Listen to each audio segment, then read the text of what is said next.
Assalamualaikum warahmatullahi wabarakatuh. Salam sejahtera bagi kita semua. Om Swastiastu, Namo Buddhaya, salam kebajikan. Menceritakan isi buku karangan Syekh Abdul Fattah Abu Ghuddah tentang kisah perjuangan ulama dan para nabi, tentang kisah perjuangan nabi dan para ulama dalam menuntut ilmu. Yang bagian pertama, Imam Abu Abdullah Al-Bukhari dalam kitab Sahihnya, kitab Al-Ilm mengatakan bab tentang kepergian Musa ke laut menemui Khidir. Dinukil dalam Quran surat Al-Kahfi ayat 66. Bolehkah aku mengikutimu supaya kamu mengajarkan kepadaku ilmu yang benar? Selanjutnya Al-Bukhari dengan sanadnya meriwayatkan dari Ibnu Abbas radhiyallahu anhu bahwa dia berselisih pendapat dengan Al-Hur bin Qais Al-Fazari perihal teman Musa alaihi salam. Siapakah dia? Ibnu Abbas mengatakan bahwa dia adalah Khidir. Kemudian keduanya bertemu dengan Ubay bin Ka'ab. Ibnu Abbas lalu memanggilnya dan berkata, "Sungguh aku berselisih pendapat dengan saudaraku ini tentang siapa sahabat Musa." Yang Musa bertanya tentang jalan untuk bertemu dengannya. "Apakah engkau mendengar Nabi Muhammad SAW menyebutkan perkara ini?" Ubay menjawab, "Ya, aku mendengar Rasulullah SAW bersabda, ketika Musa berada di tengah sekumpulan Bani Israel, maka datanglah seorang laki-laki kepadanya dan berkata, 'Apakah ada orang yang lebih alim daripada engkau?' Musa menjawab, 'Tidak.' Kemudian Allah mewahyukan kepada Musa, bahkan ada orang yang lebih alim daripada dirinya, yaitu Al-Khadir. Musa lalu bertanya kepada Allah jalan untuk bisa bertemu dengan Al-Khadir. Allah lalu menjadikan ikan sebagai tanda. Lalu dikatakan kepada Musa, 'Apabila engkau kehilangan ikan, maka kembalilah, karena sesungguhnya engkau akan bertemu dengannya.' Musa lalu mengikuti bekas ikan itu di lautan. Muridnya berkata kepada Musa, 'Tahukah kamu, tatkala kita mencari tempat berlindung di batu tadi, maka sesungguhnya aku lupa ikan itu dan tidak adalah yang melupakan aku untuk menceritakannya, kecuali setan dan ikan itu mengambil jalannya ke laut dengan cara yang aneh sekali.' Musa pun berkata, 'Itulah tempat yang kita cari.' Lalu keduanya kembali mengikuti jejak mereka semula. Keduanya lalu berjumpa dengan Al-Khadir. Tentang keberadaan mereka berdua, Allah Azza wa Jalla mengisahkan dalam kitabnya surat Al-Kahfi ayat 63 sampai 64. Al-Hafiz Ibnu Hajar dalam Fath Al-Bari ketika mensyarahi hadis ini berkata, bab ini dibuat untuk memotivasi dalam menanggung kesusahan ketika mencari ilmu, sebab sesuatu yang diidam-idamkan untuk mendapatkannya haruslah terlebih dahulu menanggung kesusahan.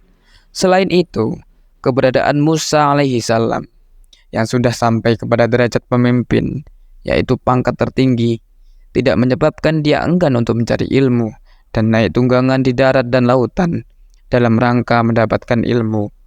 Dalam hadis disebutkan tentang naik tunggangan di lautan untuk mencari ilmu, bahkan untuk mendapatkan ilmu lebih banyak.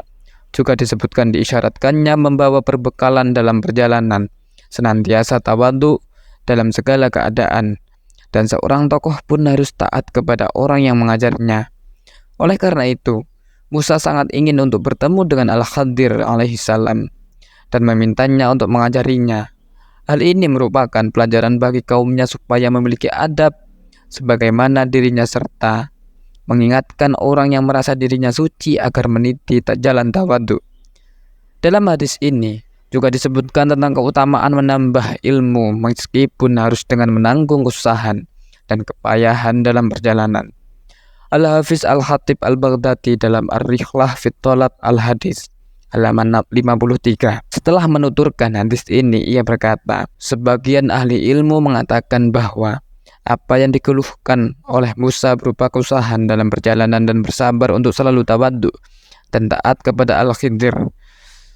Padahal betapa tinggi derajat Musa di hadapan Allah Azza wa Jalla, serta betapa banyak keutamaan dan kemuliaannya sebagai seorang nabi. Ini semua menunjukkan betapa tinggi kedudukan ilmu dan betapa mulia derajat orang yang berilmu. Selain itu, perlu adanya sifat tawadhu bagi orang yang mencari dan ingin mendapatkan ilmu. Seandainya ada seorang yang berhak untuk merasa dirinya lebih tinggi dari yang lain, dan tidak perlu tawadhu kepada orang lain disebabkan dirinya memiliki derajat yang tinggi, Niscaya Musa lebih pantas untuk itu. Namun ketika melihat kesungguh-sungguhan dan usaha keras dari Musa untuk mencapai ilmu yang tidak dimilikinya, maka itu menunjukkan bahwa tidak pantas bagi siapapun untuk merasa tinggi dan sombong atas orang lain. Al-Hafiz Imam Ibnul Qayyim rahimahullah dalam kitabnya Miftah Dar As-Sa'adah menyebutkan beberapa keutamaan ilmu dan ahli ilmu. Dia berkata, alasan ke-34 bahwasanya Allah Subhanahu wa taala mengabarkan kepada kita tentang orang yang menjadi kekasihnya dan yang diajaknya berbicara, yang telah diturunkan kitab Taurat kepadanya, bahwasanya dia pergi kepada orang alim untuk belajar. Dia ingin menambah ilmu lagi di atas ilmu yang ada padanya. Dia lalu berkata, dan ingatlah ketika Musa berkata kepada muridnya, aku tidak akan berhenti berjalan sebelum sampai ke pertemuan dua buah lautan, atau aku akan berjalan sampai bertahun-tahun. Al-Kahfi ayat 60. Dia sangat ingin bertemu dengan orang alim tersebut.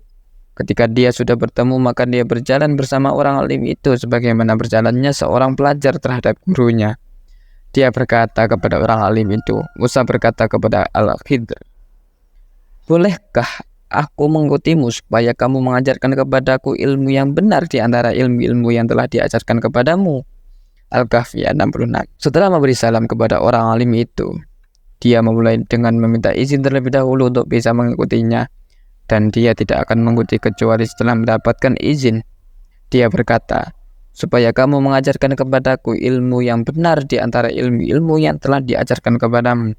Jadi, Musa tidak datang untuk menguji atau untuk menyulitkan, akan tetapi hanya untuk belajar dan menambah ilmu yang dimilikinya.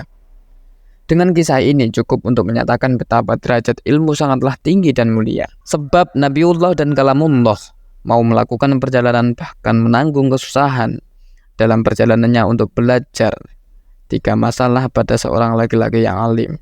Ketika dia mendengar ada seorang yang alim, maka dia tidak tenang sampai bisa menemuinya dan memintanya untuk bisa mengikuti dan belajar darinya. Kisah Musa dan Khidir ini merupakan pelajaran yang penting dan hikmah yang besar yang bukan tepatnya di sini untuk menuturkan kisah tersebut. Ibnul Qayyim juga mengatakan hal serupa dalam kitabnya Mandorij As-Shalihin. Sekian, terima kasih dari cerita tersebut, semoga memberikan nilai positif. Terima kasih. Assalamualaikum warahmatullahi wabarakatuh.